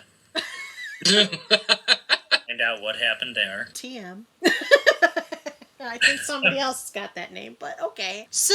And banana wine is very real. I don't if it even ferments, understand I think you can make it into a wine. But you should, Jana just said, but maybe you shouldn't. Maybe you shouldn't. Again, picturing them pressing the bananas. And that sounds like a lot of label judging, but... Well, we can't all be David. Listen. So let me get through the standard looking back questions, and then we'll have appreciated Schitt's Creek as much as we're going to appreciate. I got to ask you the creator question. This is a bookend question that we ask in a first look and a looking back. So Eugene and Dan created this show, although let's just be real, it was mostly Dan. And this was the first time they created together, although Eugene has created Maniac Mansion, apparently. Would you watch anything else that Dan and or Eugene create? Why or why not? Okay, if you're not a follower of a creator, you can say that. But some people do. This is an instance where I would follow Dan Levy. I'm one of the reasons I watch this show is just because Eugene Levy and Catherine O'Hara were in it. So whether they created it or not, I was on board to give it a try because of that. But I trust Dan Levy to make a good show and to care about it. So yes, I would be interested. Depending on what it was about, I would definitely at least consider it. If not, definitely try it. Definitely. I second that. Definitely? Definitely. All right. That's my answer. Yeah, I don't usually follow creators around, but I would watch anything they came up with. I'd at least give it a chance. I just think they're so fun and funny and just it's like a fresh voice, sort of, and I'd give it a shot. Why not? Yeah, sure. Josh nodded. I wouldn't expect them to necessarily capture the lightning in the bottle, but I would certainly be interested. And I really appreciated your factoid about Eugene Levy being involved in the production of Maniac Mansion, which is, I think, an unwatchable show, but one that I do have fond memories of. Fair enough. I asked this question because I will follow creators. Like, I've used the examples of Joss Whedon and J.J. Abrams and Ryan Murphy. I mean, I'm probably going to check out what those people make because they've made a lot of good stuff. Dan Levy and, of course, Eugene. Eugene is like trustworthy city from, I don't care about Maniac Mansion, but if he came up with something else, I'd show up tomorrow. The same with Dan. I think together or separately, they've earned their stripes with Schitt's Creek. And you're right, they're probably not going to reproduce the same lightning again. You never really can because the variables will be different. But I would gladly check out anything else, especially if it's written by Dan, because he wrote the majority of the episodes of Schitt's Creek. I think it's reflective of both his creative impetus, his sense of humor, and just a really intelligent comedic writer. And I hope that he tries again. I really hope he does. I'm pretty sure that I read that he signed a big deal, like with Netflix, or I'm 99.9% positive that I read that. I don't know what that entails, but similar to Ryan Murphy. Ryan Murphy has like the largest contract ever, and it's just nondescript. But I'm pretty positive that Dan Levy has done that. It looks like ABC Studios is who the deal is with. I'm just going off of the very first Google search result. Yeah, so I know for sure that there'll definitely be something coming. For sure. Well, keep your eyes and ears open. I know I will. Would you follow any of these cast members? So, okay, Dan was also writer-actor. Would you follow the cast members to other TV projects? Now, granted, Eugene and Catherine O'Hara and Chris Elliott, those three particularly, have had storied movie careers there's, I'm sure, a handful of movies and or even TV shows that we can name for those three. But would you follow any of the people, including the hitherto unknown people or the exclusively Canadian people, to other projects? I don't think I would feel like I have to follow anyone. I think it would be neat to see them show up in other Canadian comedies, but specifically not USA ones. No, keep them north of the border. Blame Canada. I mean, I don't want them to take our jobs. Yikes! Where is this going? I personally want to know. I would really want to see Annie Murphy again. I would too. Specifically, I think that she's fantastic. Also, this is her first big gig, similar to Dan Levy, and she really, really proved herself. And I think that she probably is going to have a really big career. I hope so. Because I feel like I'm sorry, it can go so either way with like an Annie Murphy type of person, you know, who got this like, you know, in her whole story of she had like $8 left and was like totally going to quit acting and go home and then got this gig. And so it's like she's either going to get pigeonholed and like not find whatever that next thing is, or she's going to like totally blow up and be amazing and be awesome. And I hope it's that one. I think one of the things that will help her career is all the interview stuff where you see her, like, because it's so popular, you see her as herself. And I think a lot of people might have thought, oh, she's just kind of playing herself, is what they would have assumed, because she's doing it so well. And that's definitely a type of person that we've seen, but no, she's doing a great job on this show. Yeah, she's nothing like that character, and that's really a big testament to her for sure. I mean, I think we need more Catherine O'Hara on TV. I just want to say that I love her. I've loved her a long time. She's great. Moira. She's an international treasure. We've talked about this multiple times on this podcast panel. And, you know, we've had all the different, we've had the Christopher Guest movies, the Beetlejuices, the Home Alones. Schitt's Creek was a nice stretch back into small screen, and I hope she finds another role that is equal to her talents, like Moira Rose. Without being Moira Rose, because that would just be boring. But I would follow her. I usually follow people, but I mean, not usually. I feel like on these podcasts. Yeah. I don't feel like I need to follow Catherine because she's just everywhere, and like I already watched her before this. But I will say that I watched the movie with Dan Levy this Christmas, The Happiest Season. I think it was on Hulu. I only watched that because I was like, oh, Dan Levy's in this. And I never do that, but I was so excited to see his face. I felt like he was a friend, and I'm like, oh, I'm going to watch this. It was a good movie, by the way. Check it out. I will say, though, you know, those pop-ups, one of them has already happened. Ronnie is in an episode. Was it Discovery, Sarah? Discovery. Yeah. Discovery, yeah. She popped up and is nothing like Ronnie, and it's awesome. That would be Star Trek Discovery for those of you who are looking blankly at the others. It's disco. I mean, come on. Should mention Sarah and Nick are on our Star Trek 50 Plus series panel along with me, and the other three would never be. What? Josh is a big nerd. For Star Trek? I've seen The Next Generation. So there's a quasi-nerdness there. I liked the light flares in J.J. Abrams' last reboots. I thought those were good. Oh, that's very specific. Well, good. I mean, there was a lot of them, but sure, I was like, that's cool. When people talk about Star Trek, that's what they're referring to. The light flares. The light flares. Well, good. I do like Chris Pine, though. Big Chris Pine who fan. doesn't? Sure. Who doesn't? He's in Wonder Woman, too. You can see a lot of Chris Pine. Yeah, you can see a lot of Chris Pine in Wonder Woman. And Into the Woods, he sings. Hello. That's right. Into the Woods. He did that. All right. So now I have, because Couch Potatoes Unite must show some responsibility to its listeners as the presumed and what we call ourselves experts of television, although I think the answer was pretty apparent from the ratings. Would you recommend Schitt's Creek to others? Why or why not? And you can be as brief or as lengthy as you want, because we have covered some very nice things today. Yes, I would recommend it, and specifically, Spencer, try again. Spencer, I hope he's listening.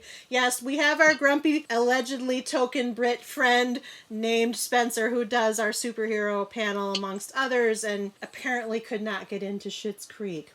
Grumpily and vocally. Is he allegedly a friend or is he allegedly British? After his opinions on Schitt's Creek, he's allegedly a friend. Okay. But is he for real British? He's for real British. Okay. Yes. He played Sherlock Holmes on stage. He's British. Okay. I mean, that's not true of everybody. Spencer's sense of humor is not conducive to Schitt's Creek necessarily. Although if he's listening, I hope, when I next talk to him about it, I'm going to compare it to Monty Python, only Canadian, and see what happens. It's got the absurdness of Monty Python with all the stylized sketches. Just think about it. All right. If you say so, Kylie. I'm trying to make it worthwhile. So Nick would recommend it to Spencer. Anybody else? Of course I would recommend this. I have recommended it to so many people. And I'll be brief, but just to kind of underscore what I said earlier, it's the comedy, it's the writing, it's the heart. And from a queer person's perspective, I cannot state it enough, the importance of this show to normalize, just be, human, and to not think of it any other way. It's really done beautifully. Yeah, I would recommend it. I did recommend it. Did I recommend it to you, Jordan? No. Yeah. Yeah. To me. Yeah. You showed me the scene of folding cheese and you said, "Who does this remind you of?" And Jordan was there because he was doing our hair. We talked about this the last time. And I was like, oh my God, that's Jordan. My camera froze for some reason, so now you get to stare at an 8x10 of me. Isn't it cute? Yeah, it's cute. I would recommend it to people. I have recommended it to people who've later been like, yeah, I've never had anybody that I recommended it to tell me they didn't like it. So you're welcome, Schitt's Creek. Send me, I guess, if you want. I would recommend this show. I think we've talked about all these reasons. Spencer, do the right thing, man. Don't be that guy. You don't have to be. It's your choice. He's usually that guy, though. Yeah, I can tell. Jana? Yes, highly recommend to Spencer and anyone else that's unsure. Fair enough. I also will and have. My whole family, quite a large part of my circles of friends that weren't already watching it, I basically said, you need to sit down and watch this. Give it 6 episodes. Because I did get a little flack back at first from a couple of them. Like, I don't know, this isn't as funny. No, keep going. It definitely lands, and then it makes sense to you and you like it. Or you just are Spencer, and I don't know what to say. And he's going to be so happy. He's the running joke of our episode. At this time, I think we've covered a lot, but always these looking back ones we want to make sure we get in. Is there anything else you want to say that you haven't already said, whether about season 6 or the entirety of Schitt's Creek in general? No. All right! I'll chime in and say no. All right. Well, awesome. I think we have covered Schitt's Creek very thoroughly and very comedically, I hope. And what I'd like to do at this time is thank Josh and Jana and Sarah and Nick and Jordan. This is not the panel that started with us, but it's the panel that ended, and really that's okay because that's sometimes how TV works. Thank you for joining us to talk about Schitt's Creek.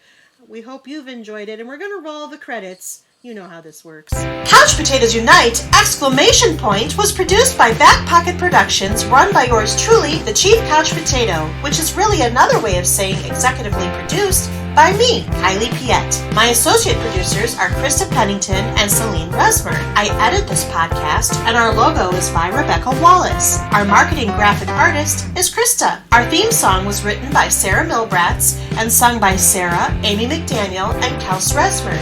Kels played the keyboard, Ian McDonough played the bass, Christian Somerville played the guitar, and the whole shebang was engineered by Kyle Aspinall and Christian. We hail from Grand Rapids, Michigan. Please, if you like what you hear, take the time to rate us, give us stars, provide comments, or review us wherever you get your podcasts. Apple, Stitcher, Spotify, iHeartRadio, CastBox, and Amazon are just a few of the places you can find us, but we're also on YouTube. We have our website, and we're now on Patreon at patreon.com/couchpotatoesunite. If you really love us, pledge your support by becoming one of our United Couch Potatoes as we grow our little sofa-populated corner of the world. Otherwise, feel free to tell us how we're doing, what we should add, subtract, keep, or toss. You know how it goes. And if you have suggestions for shows we might consider, contact us at our website where we have a guest book. by email at couchpotatoesunitepodcast@gmail.com, our Facebook, our Twitter at CPU Podcast, our Instagram at Couch Potatoes Unite, our Patreon, or wherever you get your podcasts. Though, of course, we add new and old shows to chat about around the water cooler all the time, and always have new episodes coming down the pipe. Just listen to our intros. If you miss old episodes or want to know in general what shows we cover, just search for us. Find us wherever you do searchable things on the internet. Don't forget that exclamation point, or contact us via our website, our email, our social media accounts, and our Patreon to stay up on all the new events and episodes by our humble little podcast, Couch Potatoes Unite! Exclamation point. Until the next time, Schitt's Creek is currently available to stream on Netflix, who should reward loyal viewers like us for our constant mention of their name. Although they're kind of losing the streaming wars, so Netflix, you're on notice. In the meantime, if you have nominations for shows we should cover on our podcast, including any series like Schitt's Creek, contact us via social media or our email. You can volunteer to be a panelist too. In the meantime, and until next time, until next episode, new episodes are published every Wednesday. Keep listening, keep watching.